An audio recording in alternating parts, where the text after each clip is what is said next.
A note: following advice from work-life imbalance may lead to action being taken by HR, your family, the authorities, or higher powers.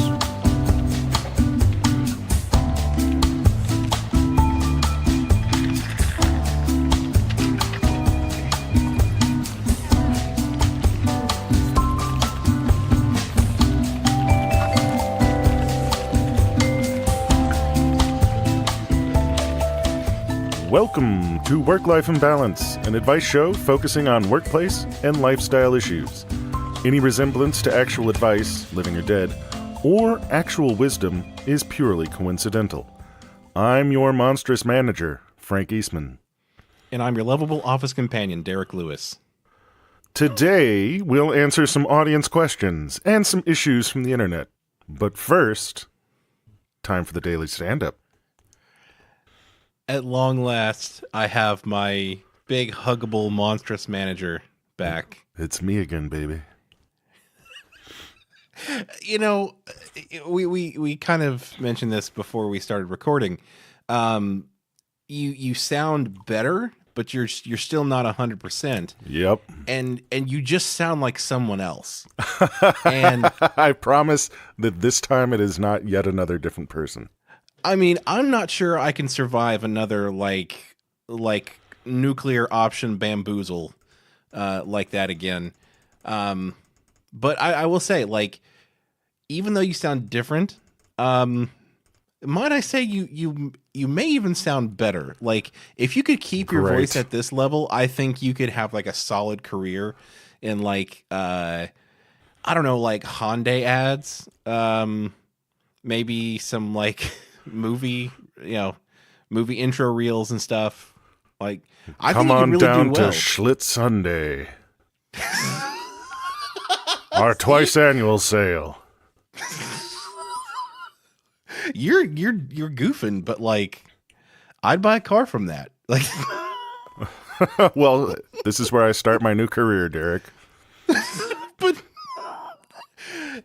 I think it would be difficult to find that just right balance of like healthy and plague ridden, because you don't want to be too healthy, or else you get back to like normal Frank. Yeah. You don't want to be too plague ridden, or else like you sound like you're. I don't know what to describe the way you sounded before last week's bamboozle. I don't either. Like, Harvey Firestein and Tom Waits fell down an elevator together and drowned in a pit of gasoline. Like, I'd say that's about as close of an approximation as we can get, but you know what? Let's not dwell on it. Maybe your voice doesn't have a whole lot of gusto or mileage left right now. So let's get right to the funny. How about that? let's get to it. So, what I wanted to talk about, Derek. I'm so distracted. I'm like, you're so convincing with this voice. I'm like, yeah, let's fucking do it. Yeah, wherever you lead, I'll go, baby. Let's go. It's got so much charisma. Next on Dateline.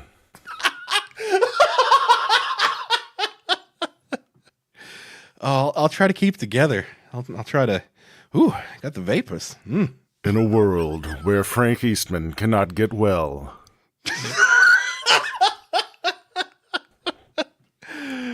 Oh, anyway, go ahead. I was going to say, today is the day of the big face-off, Derek. The most important comparison that can be made. I know you're not talking about football. Like that, there's no chance you're talking about football. And honestly, I can't think of anything else it would be. So what are you talking about? The soda party that I have with some friends. Okay. All right. Is this some form of competition, or is it just Nope. a taste testing? What do we got? Taste testing. That's it. It's become sort of a weird yearly tradition that we didn't necessarily intend to make a yearly tradition.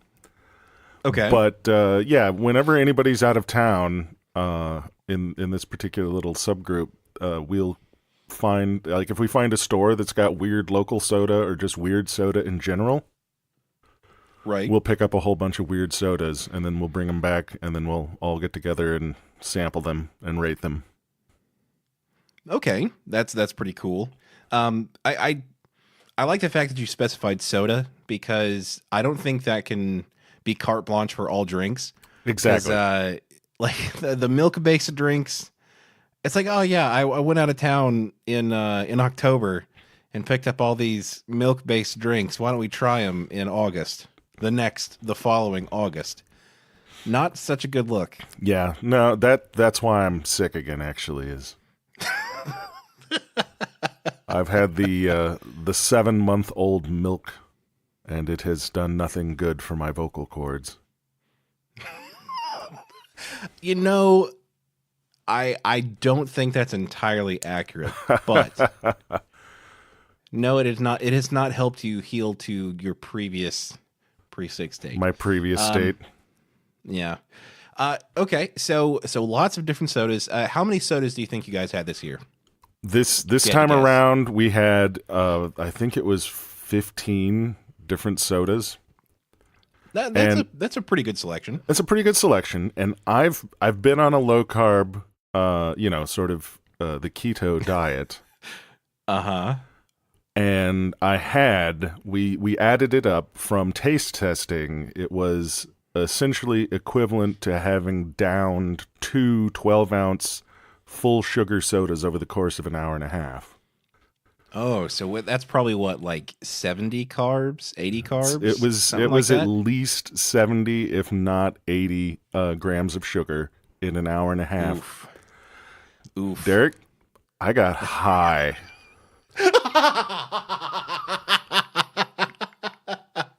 I was about to ask, like, you haven't had that much sugar. Like, you've had some bread in between, but like, I can't remember you saying you've had that much sugar. Oh, no. Oh my God.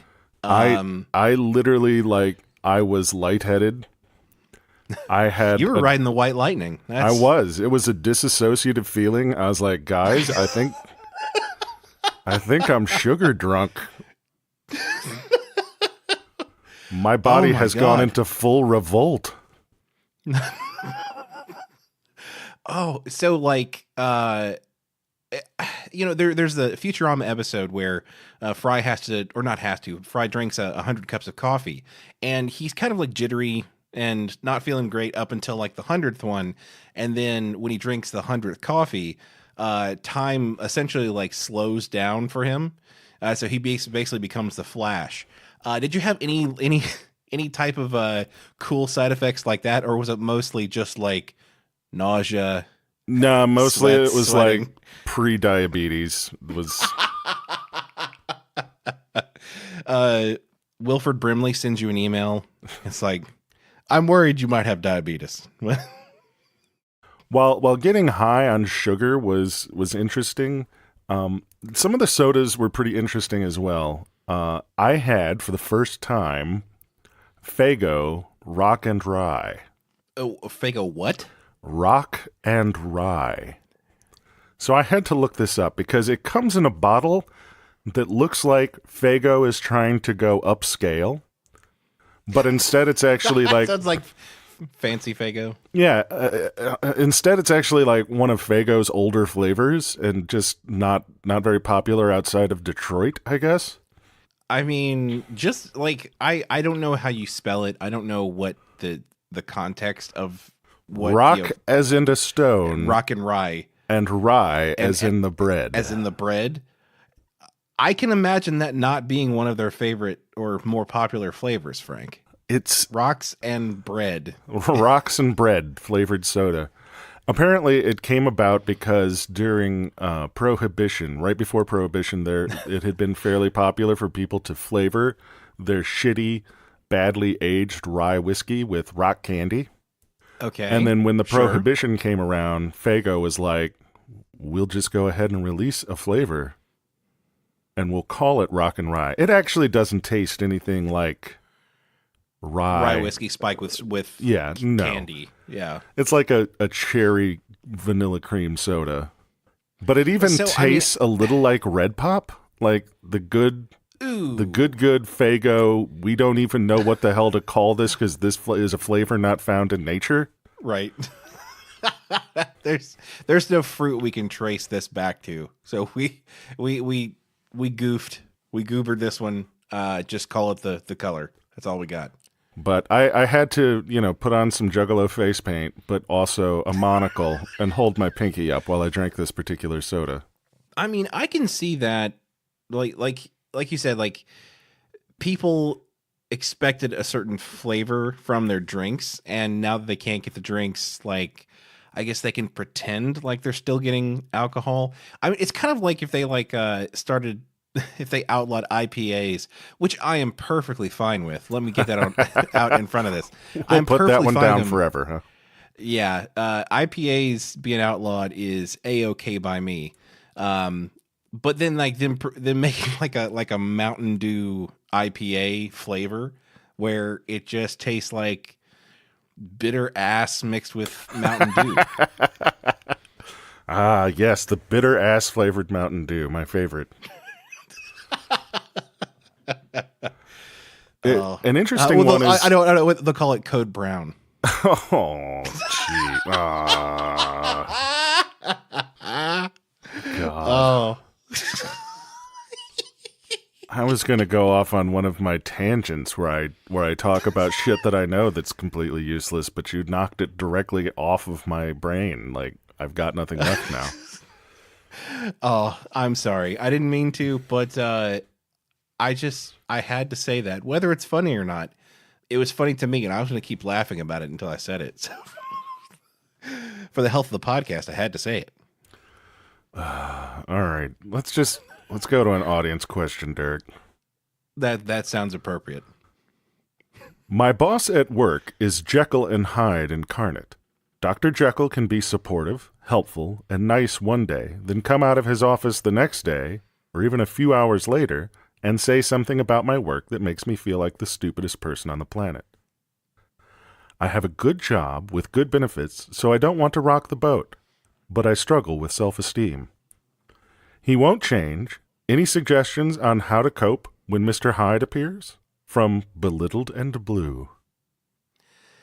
So your voice, I think I know what it's making me think of. It's making me think of a really good voice for audiobooks.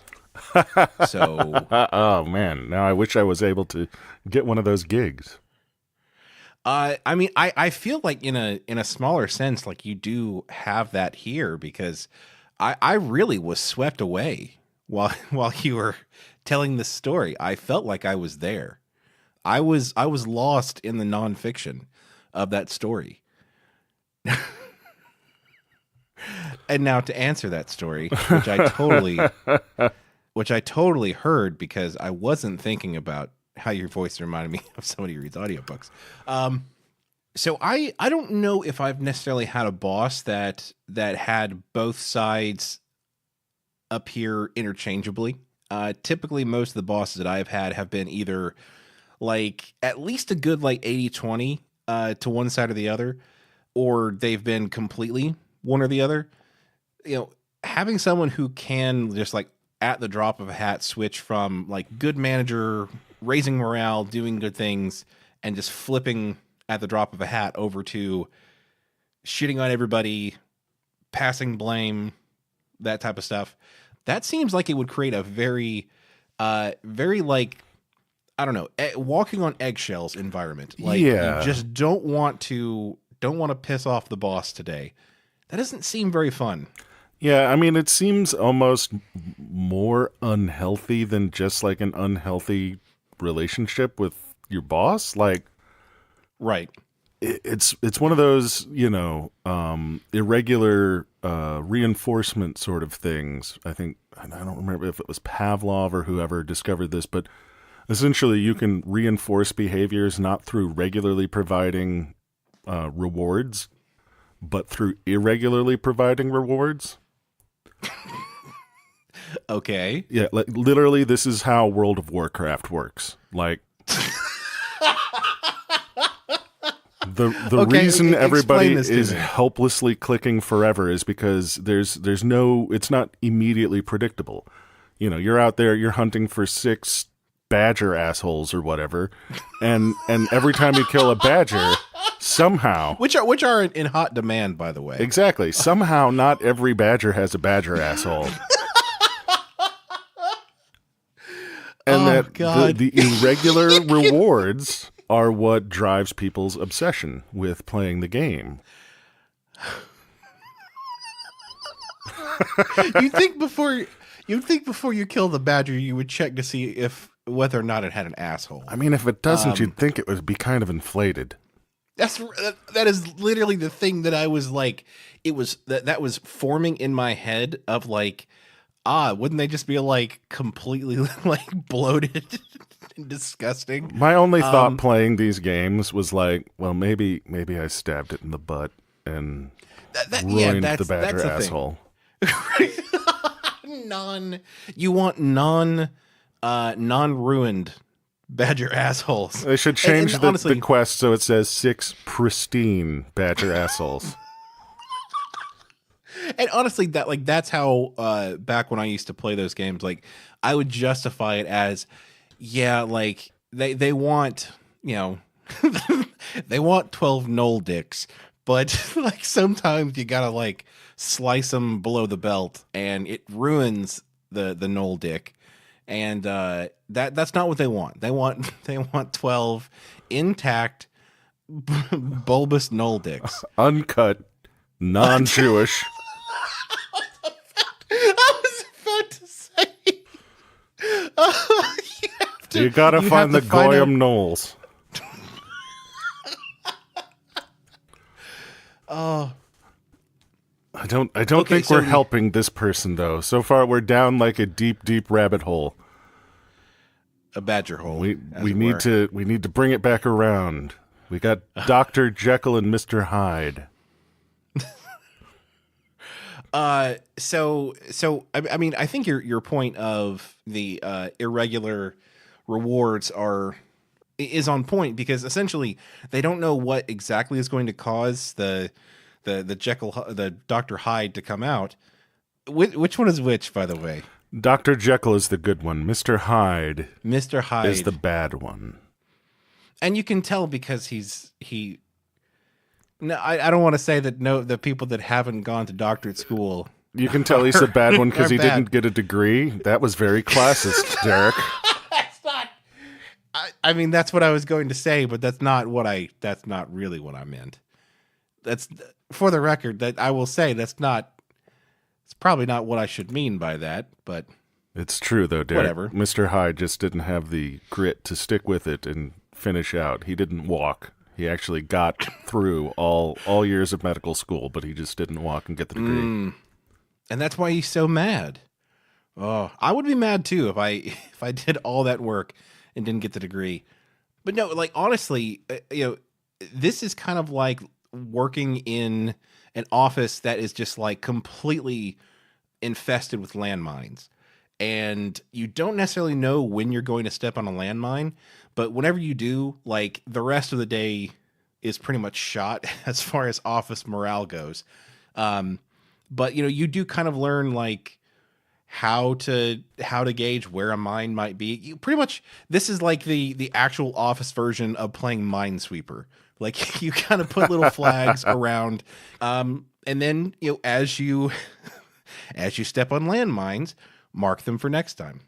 I think this is letting him have too much control, though, Derek. I think. No, I agree. I think we're going to have to spike his serum that he uses to transform Okay. so that he can't transform anymore. I mean, wouldn't it just be like... Tampering with his insulin? Yeah. No, I was going to say, just like take his serum. Like, why do you have to get all like funky with it? Just like take it. I mean, sure, he possibly could make more, but like, just like keep taking it. You don't have to go like, I don't know, like what even would you put into the serum in order to counteract the effects? I guess you could put like some itching powder, something like that. Possibly itching powder. Then he's angry and itchy. Right, but he's so preoccupied being itchy that he can't be like effectively an asshole to the entire office. Like he has to choose: do I want to scratch the itch or yell at my employees? I know which one I'd choose, to be honest. I think, you have to inject it with some additional Victorian quintessence. Can you say the word quintessence again slowly? Quintessence. And I'm in Flavortown. Oh, God, Derek. Not while I'm still on.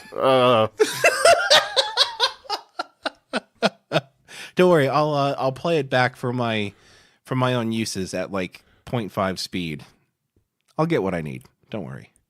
But no, you're right. Like this is creating a weird dynamic that you don't want to be like, just kind of stepping around the eggshells, while you're at work. Like there's no time for that. Like you actually have work to do that you're getting paid, that you were hired to do and getting paid to do.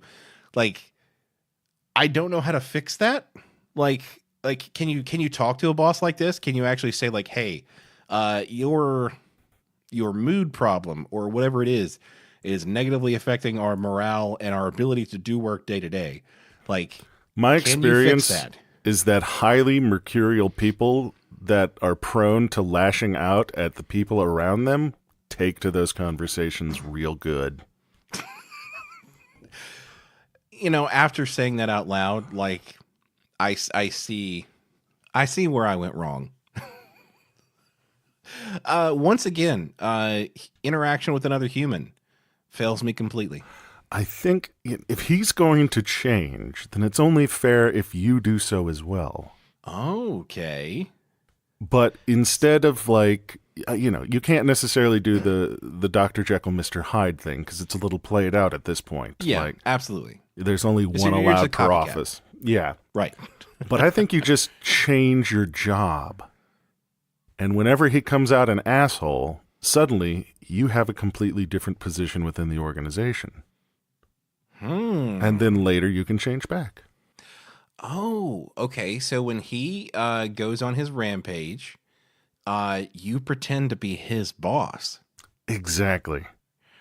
Okay. So what kind of shenanigans can you wreak with that? Then you're the CEO. And how do you turn that to your advantage? Insider trading, usually. Oh, that's a little more honest of an answer than I thought we'd get. So if you pretend to be the new CEO, obviously you have a different title. What was the moniker this person chose for themselves? Belittled and blue. So they didn't necessarily say what their position in the organization was. I'm going to go out on a limb and suggest maybe not CEO since they have a boss. The CEO, of course, is answerable to like the board, but they didn't say, the chief board person guy. Yeah. Once it gets above the the VPs, it all gets a little fuzzy. No, okay, so you can be Maybe don't shoot for CEO. Mr. Okay. So set your sights a little more realistic. Yeah, just change your position to VP of Human Resources. Oh, okay. And then you've only got to do it once because you can him for being an abusive dick. Oh, God, that is actually a perfect solution. So you turn into... So the question is, do you need a serum to do it? Or do you think we could be convincing enough without a serum? I mean... Or do you through the serum, is that how you actually get your real, like, HR powers temporarily in order to be able to fire him? Yeah, I mean, you've got to get HR powers somehow. And if you haven't been inducted into their dark brotherhood, then... Yeah. The only other way is through, a serum. That is, I forgot the pamphlets that I received when I first started in the workforce. But you're exactly right. If you're not inducted into their dark order, you do have to have a serum. Okay, so you have to have the serum. So yeah, you chug that, turn into the super VP of human resources. Can this bastard. And then I guess when you turn back, or before you turn back, you write a letter promoting yourself into that position, since there's now clearly an opening. Yeah. I mean, I think that would be a great idea. The only problem is eventually it's got to go bad. I mean, that's how this works. You get the serum and you gain powers, but then you eventually lose control. And I think this ends with you accidentally, permanently becoming the vice president of human resources. And is that a risk we really want to take? I don't know. I don't know if it's worth it, Derek. I'm not sure. The price is too high. The price is too high. To prevent us from lingering on this horrible dilemma, I think we should go to an issue from the internet. Excellent. All right, this issue is titled "Coworker Curses Under His Breath as He Works" by the Spartan. The Spartan? The Spartan. Already, Yeah. This is like, you don't bitch about it on the internet if you're a Spartan. I know. Like, you just take that guy to town. I mean, You kick him into the pit. That's how this works. I saw the film. I saw the instructional documentary. Yeah. That's fine. Not everybody is quite ready for the pit. That's like step 3 out of 5 in the I don't know, Spartan training plan. I don't know what the fuck. I gotta say, Anyway. I've been playing a lot of Assassin's Creed Odyssey, and you literally get an ability called Spartan Kick. That's a lot more fun than you would think. Like, people piss me off and I just kick them off the sides of buildings. Where is Odyssey based? Greece. Oh. I could have guessed that from context clues. You might have been able to, Derek. Oh, God. New York City, actually. Oh, you douche. God damn it. All right, just keep going, motherfucker. I work in an office where there are 4 of us in the corners of a cube. One of the guys, we'll call him Robert, who sits in an adjacent corner, acts a little strange. A few times a day or more, he curses under his breath while he's working.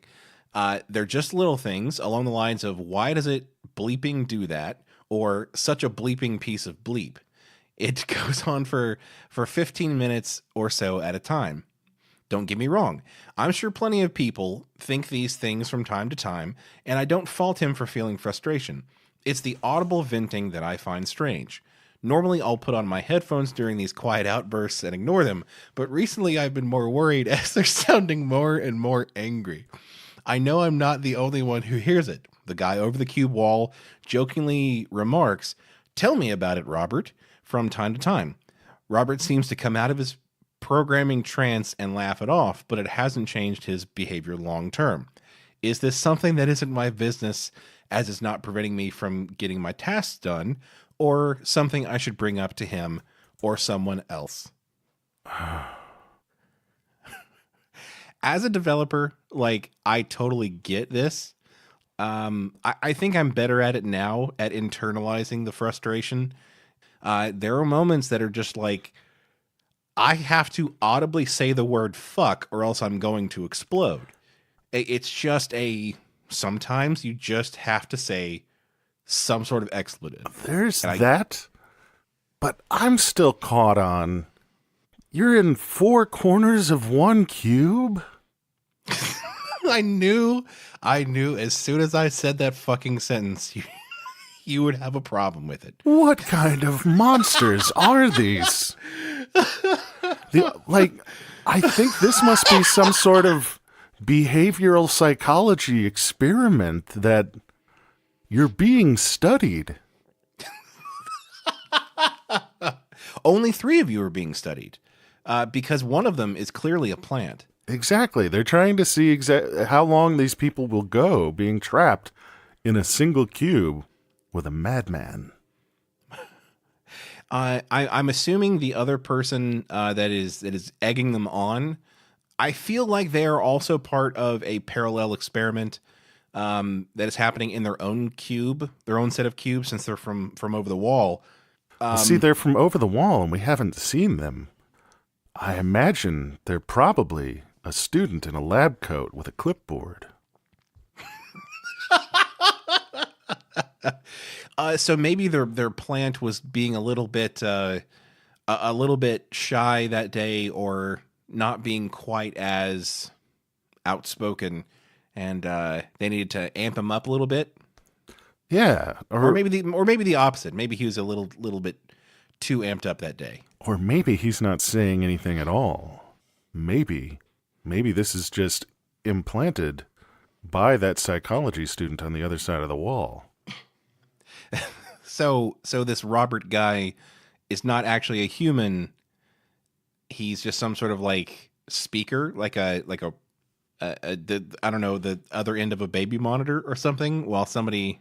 Well, no, I was figuring he probably just is sitting there coding away, and then the person from over the wall is like, "Oh, you keep saying things under your breath, Robert," and then everyone else that's trapped in this hell cube,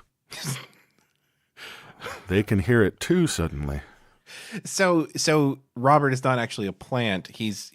They're trying to convince him that he is crazy, that the things that he is saying internally are actually being said outside, or vice versa, that the things he's saying audibly. This is all getting very confusing. I'm losing the plot here, because the thing is, like, this could be any number of social experiments. I'm not sure we have enough evidence to tell which one they're doing. They're doing one. Like, they are definitely doing a social experiment on you. The question is which one. The question is, how do you escape? That is the question. I think this person needs to break out of the experiment. So how do they do that? Do they do that by... No, I think they stand up and they walk away from the desk. Inside the break room, the fridge is actually a passageway into the rest of the facility that you're being held in. Okay. All right. So... stand up now. Go into the break room. Open the fridge. Get in the fridge. Wait a minute. Escape. I don't... I'm sorry we got a little bit real there. If you're listening, Robert or whomever, or somebody named the Spartan, don't go get in your fridge. It's not a portal to Narnia, we promise. It's just a confined space where you would slowly suffocate. I mean, maybe that does seem more preferable, but it's not the answer. So the part of this that actually partly concerned me a little bit was that the guy says, but recently I've been more worried as his outbursts are sounding more and more angry. So this guy is clearly like self-escalating. He's getting more and more wound up. Yeah, that's why I think there's there's the student on the other side of the wall that's winding this guy up. We don't want the experiment to reach its inevitable conclusion. Well, I mean, it sounds like if they're trying to amp him up, that they are trying to, maybe they're running out of money and they're trying to amp this guy up so that he will spiral faster, and they can see what the actual outcome of the experiment will be, because they've probably already collected a decent amount of data, and now they need to finish it before the funding runs out. I know I've probably done far fewer social experiments than you have, so you're going to have to fill me in a little bit on the details. Once the funding runs out, like, what happens to the experiment? Like, do the people just get left in that in that locked cube, or does somebody eventually come let them out? Like, what happens after that? Yeah, I mean, they're going to be sitting there, and then the power's just going to go off. And they're going to realize that their office consisted of a single cube with 4 people in it. But it had a ping pong table, so, I can't blame them for not noticing. Want to go to an audience question, Derek? Yeah. Yes, let's go to an audience question. I have a coworker that is always bringing his kids into the office. Whenever one gets sick or there's a holiday we don't take, he has the little Muppets there with him. They're not badly behaved, and mostly they just sit in an empty cube watching Netflix on an iPad. So my question is, how do I put these little freeloaders to work? If I can't binge, no one can in Boise. So this is a problem that I've never had. On one side of it, yes, I have had coworkers bring their kids in, but I don't know what it's like to be the person that brings in their child to work. I imagine it's kind of a crappy situation, but for me, it would be me having to bring my very angry and antisocial Chihuahua into the office. And I mean, as a parent, Derek, it's not dissimilar. Ankle biting, peeing on the floor, Mange. there we go. A lot of shedding, hair everywhere. Is your Chihuahua one of those hairless ones or the hairy ones?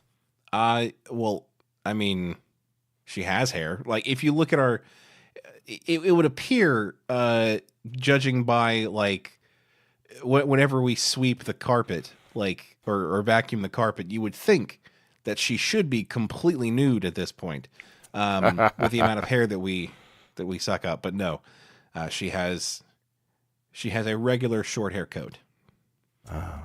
I didn't mean to turn this into information about my Chihuahua. I'm sorry. Maybe I'm thinking it's the Chinese crested that are the hideous little ones that don't have hair. Yeah. You got the Chinese crested that have won the ugliest dog competition many years. All right, just so you know, Derek, all this time I've been picturing you guys at home with a cantankerous little Chinese crested cooing over this hideous monstrosity. No, she doesn't look quite that awful. So I think that there are some child labor laws that we need to be cognizant of when answering this question, because I do feel that there is a missed opportunity just having them sit there and watch Netflix. I mean, you are a parent, you know that there is some amount of work that you can squeeze out of a child. I mean, we can get some data entry going on, email, reading or answering. I mean, both. I've been in an office environment for quite a while, Derek. These kids can put together a PowerPoint presentation. I agree with that, solely based on the fact that I've seen so many hideous, awful PowerPoint presentations that should not have seen the light of day. Might be a lot of references to Fortnite, I guess, but yeah, that's not a bad thing. Yeah, I mean, if you've got the kids putting together your pitch deck, you know that you're going to be hip. You're going to be on the cutting edge. So what I'm envisioning is some sort of panel of children, and maybe it's not just like this person brings in their kids, once a week, twice a week, however often. But there's a rotating panel of kids, of the employees that get to come to, what's that thing that they used to do? Take your kid to work day. Take your kid to work day. Yeah. Yeah. So you have take your kid to work day, and essentially those rotating panels of kids, every piece of content that has to go out from the company gets kind of focus grouped by that panel of children to propose changes that would make it snappier, make it more child, maybe not child friendly. That's if it's child friendly, it's definitely going to appeal to the CEO. What we call in the biz, Derek, an executive summary. So yeah, get those kids working on that executive summary. I mean, I'm liking this, Derek. I'm thinking that we make Bring Your Kid to Work Day mandatory. Bring Your Kid to Work Day, and it's every day except Friday. So why not Friday? Because that's Blue Jeans Casual Friday. There are more important things afoot. Yeah, we can't cross too many streams here, Derek. We gotta keep on brand. So Friday is Casual Friday, but And I mean, plus, like, you probably should let the kids go to school at least one day a week. Yeah, because otherwise they're not going to be able to stay, current on all the memes and hip video games that the kids love if they never go to school. Oh, I like the fact that we are shackling kids to desks years and years before they willingly do it themselves by committing to work. Just go ahead and crush all the hope that a kid could possibly have before they're out of elementary school. I think I read like an article on this. There's like a movement now of people who, like millennials, that are embracing complete lack of work-life balance. Like hashtag thank God it's Monday and Oh God, live for the grind. You mean rubes, like people that are just asking to be taken advantage of. I'm angry about it, Derek. I am fired up because I didn't think of it first. Right. I mean, people have been mad about working too much, basically since the dawn of time. Somehow these people have made a way to cultivate a positive attitude about breaking your back for a company. I mean, honestly, I think the thing is like, I think that this is you traveling back in time, because I think that in 20 years, you will devise this plan and you realize that it's a little too late to have discovered it. And you will invent time travel specifically so you can come back to the years of 2018, 2019, so that you can enact this, whatever you would call it. This dark timeline, it's an unintentional byproduct of me coming back in time so that I could start my Thank God It's Monday lifestyle brand.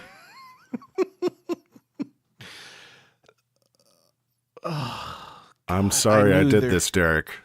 I was about to say, I felt like there was something else going on. Like, I figured that, I don't know, like maybe since you have reappeared as the Terminator, naked in a parking lot somewhere, wreathed in lightning, since you reappeared back in, 2015, I suppose, things have been going a little haywire.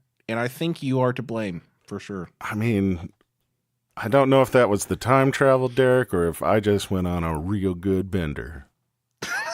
You had one of them good soda parties. I had that good soda party. Oh, I woke up. God, there's lightning everywhere. There's half a car missing. Oh man, the bikers in that bar will never be the same. They found out a lot about themselves. Anyway, want to get you an issue from the internet, Derek? I was about to say the exact same thing. This one is titled, "My Apartment Neighbor's Shoes Stink So Bad The Smell Is Coming Into My Apartment," by Fat Baby Cake. Man, there's so much wrong with this one. Damn. I live in Switzerland. It's a thing here to not wear shoes inside and to leave them by the door. But my disgusting troll of a neighbor leaves them outside his door right next to my front door. Probably because they stink to high heaven. At first it wasn't the worst thing, but now his shoes stink so bad that my entire entryway, bedroom, and bathroom smell like his rancid feet. I moved into this place in October, and my other neighbor told me this has been a big problem before, and the guy will not do anything about his shoes, and that the property manager can't do anything to make him. So let me ask you guys for help. I already tried fabric spray, but it's not strong enough. If he won't bring his shoes in and I can't make him, what can I put on or near my door or by his shoes that deodorizes or covers up the stench? Please help. It's ghastly. See, obviously this is literally the troll next door. So I believe it probably literally is. But we're trying to be. I think everybody across the globe is trying to get into more of an accepting mindset of embracing differences. That's true. That's true. That was very unwoke of me. It was very unwoke of you. Just because his name is Bjorn Bone Snapper doesn't mean that he isn't people too. I mean, to say he's people is a misnomer because he is literally a troll. You are what you eat, Derek.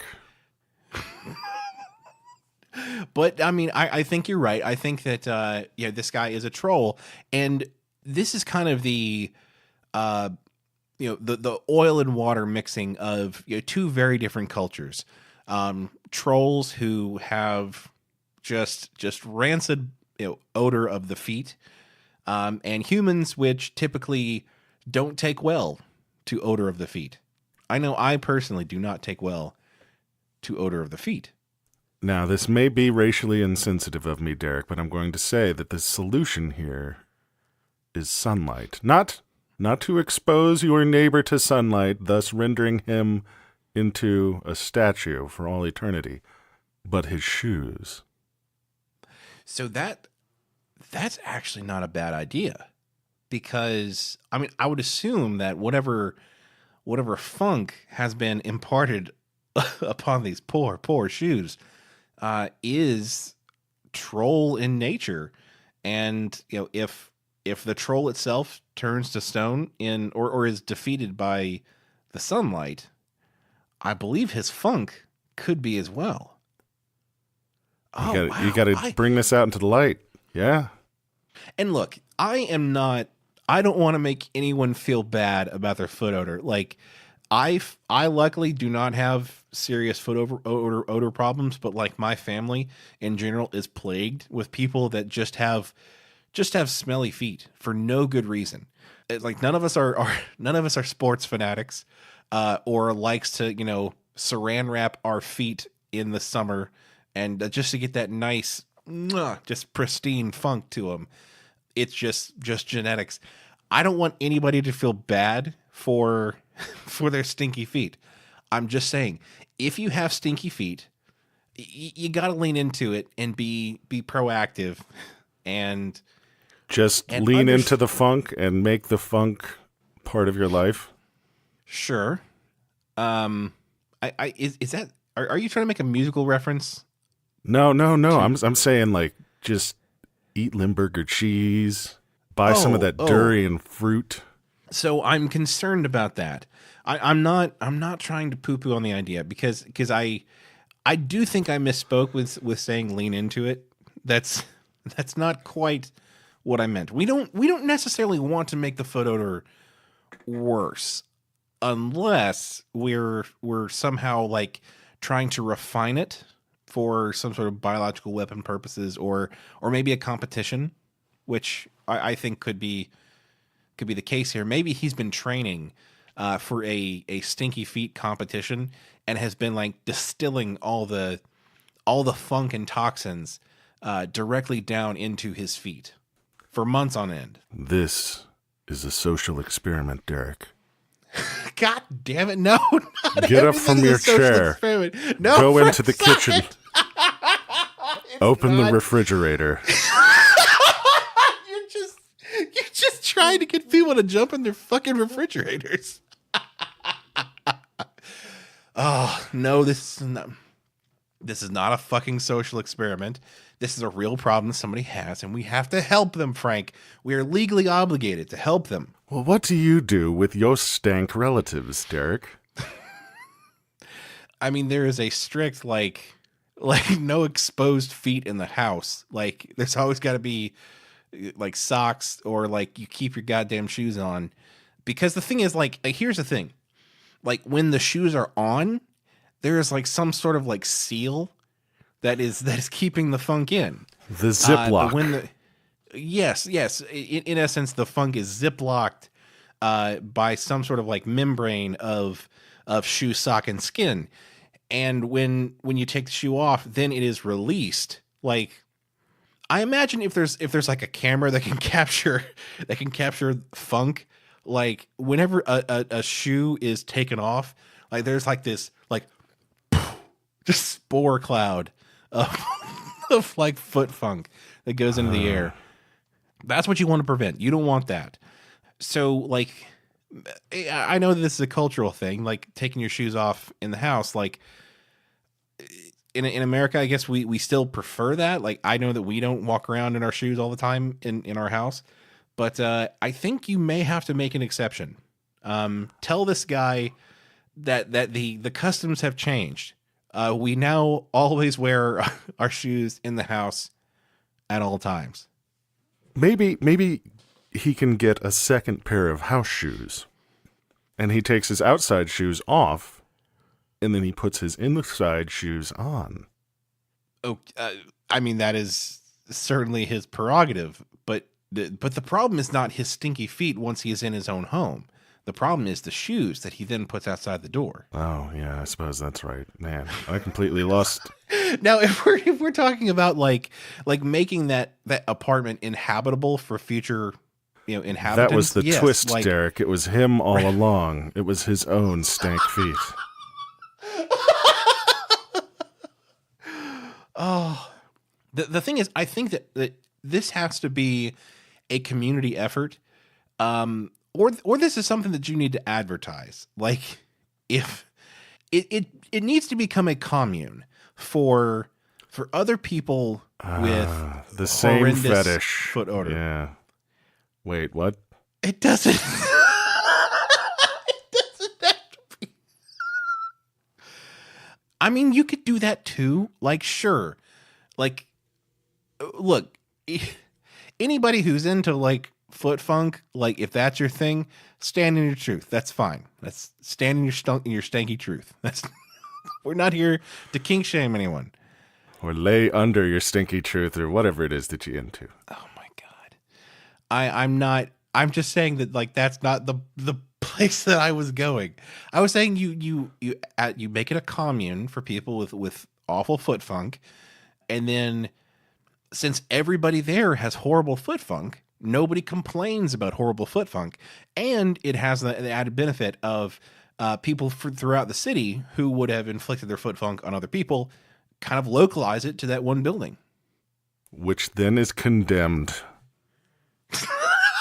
which is then marked as uninhabitable by humans, probably for some risk of like, biological warfare, I would assume. Being the father of a boy child, as I am, I have actually encountered this before. The dreaded foot funk? The foot funk. And my solutions have not worked, except I quite literally just throw the fuckers away.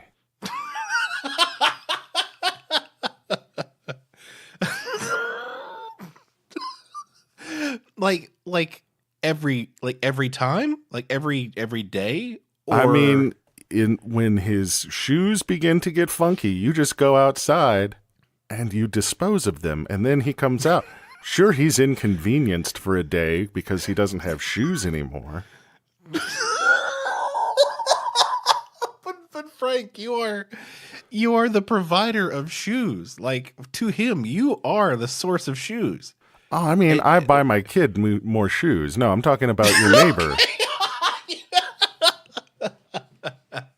Okay, I was about to say, like, you should probably lead with that to say, I purchased my child more shoes and then throw away the stank shoes. That's a much better look than saying, I just throw my kid's shoes away. And then he goes barefoot.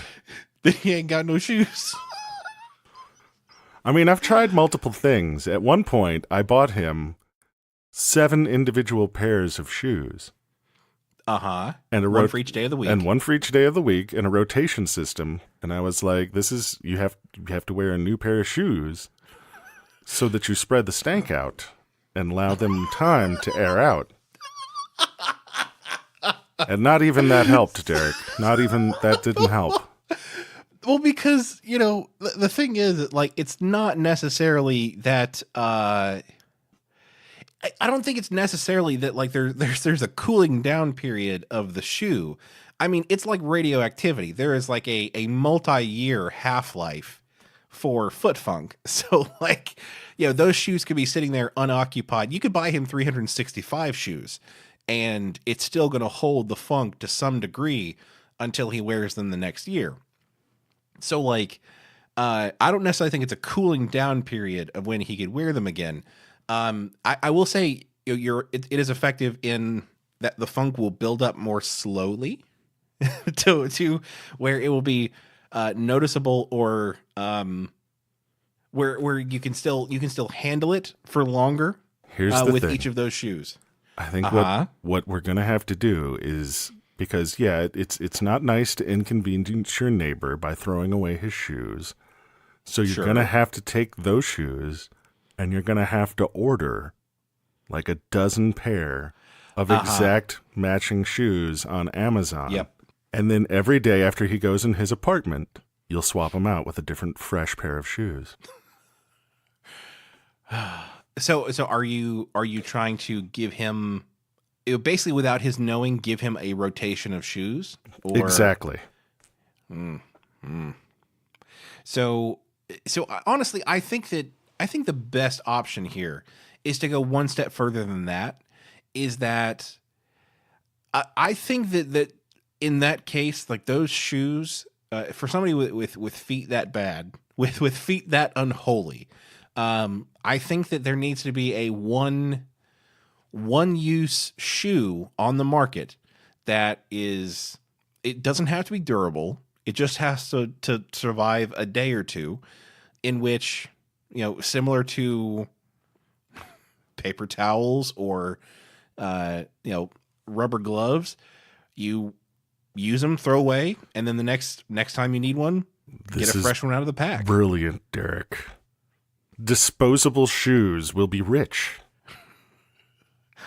I mean, I know some sneakerheads that, like, if that was the case, if a sneakerhead had to throw away his shoes after every use, I mean, those Yeezys can be pretty expensive.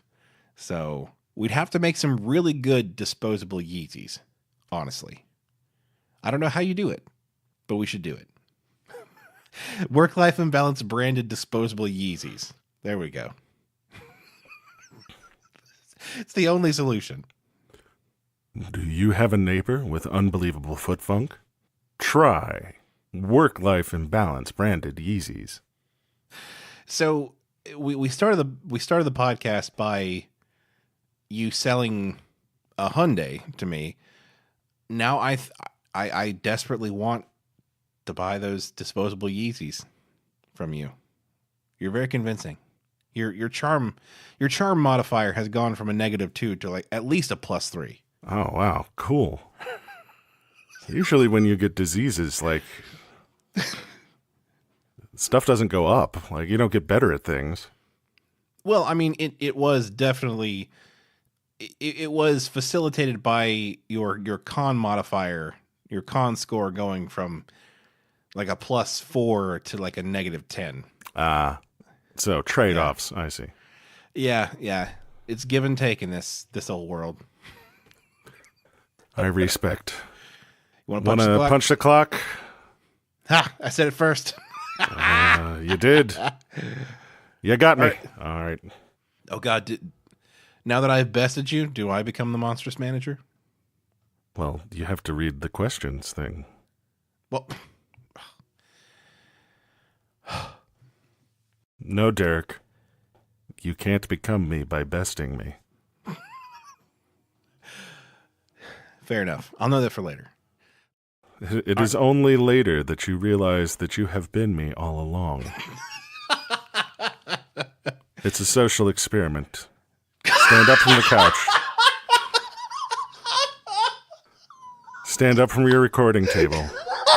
Walk into the kitchen. I'm not getting in the fucking fridge. Open the refrigerator.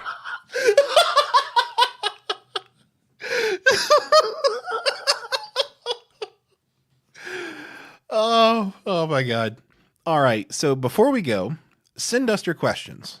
We love getting questions from you folks. We need them, frankly. It's less about what we like and more about what we desperately need. And that is fuel for the fire of our funny. Our crucible of laughs needs to be fueled by your own quandaries and moral problems. So send them to us, questions at WLIcast.com. Please, for the sake of all of us, keep the questions coming. Make sure to visit WLIcast.com to check out the links to our social media, Patreon, merch store. It's a veritable one-stop shop for all things WLI. To all of our wonderful patrons on Patreon, thank you so much for being a part of the team and supporting us. To our listeners who aren't supporting us on Patreon yet, consider doing so, as it'll help us make this show even better, and you'll also get some cool perks like swag, on-air shoutouts, and t-shirts. You can check it out at patreon.com/WLIcast. And guys and gals, do us a solid. Tell someone you know about the show. Getting more listeners and growing our audience will only mean good things for the show, so do your part and spread the word. This has been the Work-Life Imbalance Podcast. I'm Frank Eastman. I'm Derek Lewis. And with that, I'm going to have to transfer you. Get up from your car.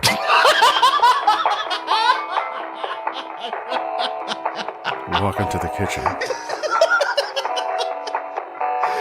Open the refrigerator.